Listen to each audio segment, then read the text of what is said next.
like, sorry, we're just trying to figure out a way to. Stroking what's the and proper way to sit now? moisturizing. And Welcome, lots hey. happening. Hey, I'm Michael Lee from the Nerds of Color, and I have the pleasure of talking to Luna Lauren and Byron Tyree Henry of Hello. Spider-Man Across the Spider-Verse. How are both of you doing? We're so We're great. good. We're great. So good. Good, good. I wanted to say this movie's so wonderful. I mean, there's no words to explain how excited I was to see it and the reaction that I had walking out of it. So, how much fun was it for you guys to come into this again, but with a little bit more action for Jefferson and for Luna to kind of show that you kind of have superpower too by snapping and manifesting a flag into thin air by snapping. There's no greater power than when two parents come together to cuss their child out, and get them together. There's no stronger force in the world than when you have a very strong Latina mother and a very strong black father, and we are doing everything we can to protect and provide for our kid. And I think that that's a superpower that many people just don't think about and haven't seen. And so what I really love about this part of the saga of Spider-Man is that we're watching that he is still our son at the end of the day. He is still our child. He is still this wonderful, exceptional human being that we have raised. But at the same time, he belongs to the city and belongs to everyone else. And and is trying to figure out his identity. But we know deep down that he is our kid, and we will do anything we can to raise him right and love him. And I just feel like this is a story that lots of families need to see. I feel like the viewers need to see a household like this. I don't know. It's very interesting because Jefferson and Rio, this go round, the love is so solid, so we know that that's there. But we both have such different parenting styles and are trying to figure out exactly how to reach Miles this go round. But we also don't really understand, which I think this is a reflection of a lot of parents of teenagers. We don't understand him, and we want to understand what's happening to and for him. So it's a lot of different pressures, I think, happening between. A lot of different ones. And even despite our different parenting styles, I will say that I feel that Rio and Jeff agree that they have to work it out together. Yes, and that they have absolutely. to ultimately be on the same page. Absolutely. And whatever form, whether it's like, okay, I got this one or you got this one, we're going to do it my way or we're going to do it this way, the agreement and the standing in solidarity about what we need to do.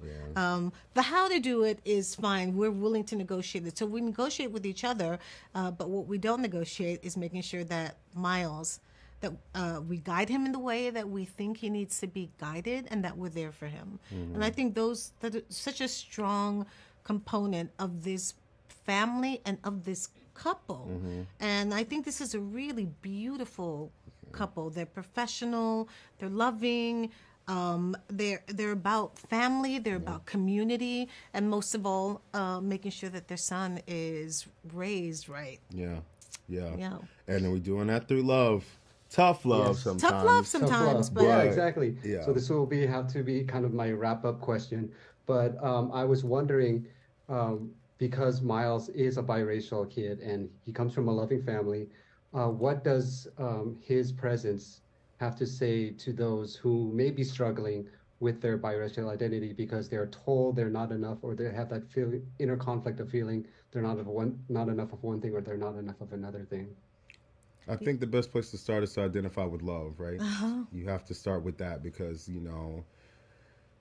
everyone else seems to have a hand in telling us what our identities have to be, and they've never walked in our shoes, and they've never grown up the way that we have. They've never traversed the streets the way that we do, and everyone else seems to have a hand in telling you how you should identify. And I think that if you just start with identifying with the love that was poured into you, that you're a reflection of that love, then you will always feel seen. I think that by Jefferson and Rio existing and Miles existing, I hope that sheds some light, that there is acceptance, that you don't have to search far for acceptance if you start right with where you are,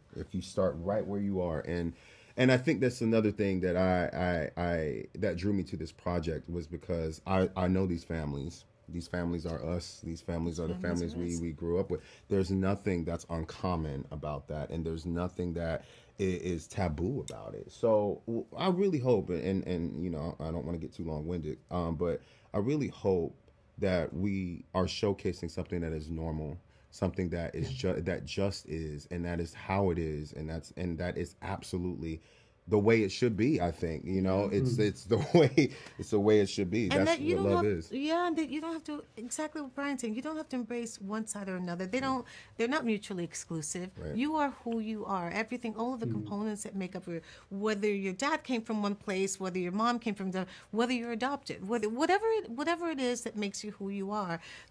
Struggle no more. Yeah, just it's done. Accept and be. And one of the things about this movie also is that because it goes global and we go to different parts of the world, we'll see the struggles are the same anyway. They're just human struggles.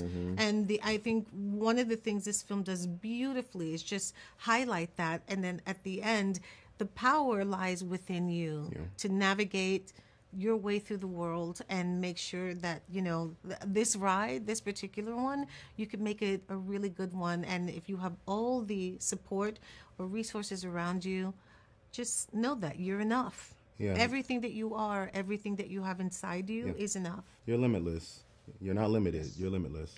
Thank you, guys. That was such a beautiful answer. I appreciate that. And I had to share this movie with everybody because it's just so wonderful. Please so thank you. Please do. Please do. Thank you. Yeah. Take care. Fanboys, professional artists, and professors. Maybe a nerd who's just like you, talking about the things that you like too. So I invite you to the NOC. In full color, you see me. The hard knock life. Comics, movies, and TV. Yeah. Pop culture with a different perspective. Watch it on your screen, hit play, so check this.